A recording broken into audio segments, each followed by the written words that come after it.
an unseen enemy invades Hull. Into this thriving port, perhaps from overseas, came a sudden attack of that most dreaded disease, polio.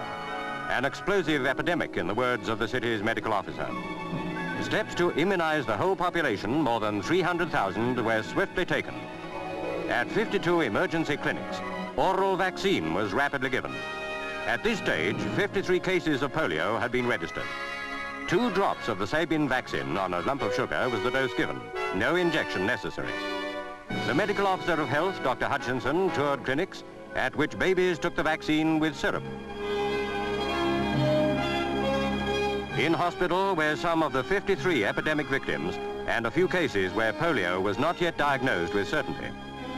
To this cruel disease, medical science still has no complete answer, though if it is detected in the early stage, there is a good chance of cure. With care amounting to compassion, doctors and nurses were doing all they can, treating also patients stricken before the present outbreak.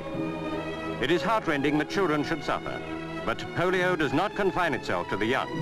Adults are victims too. Outside the hospital, in stores, schools, and other places converted into clinics, oral vaccine was being administered with efficiency that did credit to the authorities. As each clinic phoned for more vaccine, the demand was met. The first-rate organizing was winning the battle against time. They'd had news by now that the RAF had flown in with more vaccine, doses for 110,000 people. The clinics were kept supplied. The immense operation would have been impossible but for 4,000 men and women volunteers of Civil Defense and the WVS. People were told the Sabin vaccine works in 2 ways.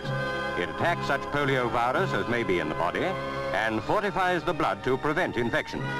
Hull's prompt action is a model in dealing with emergency.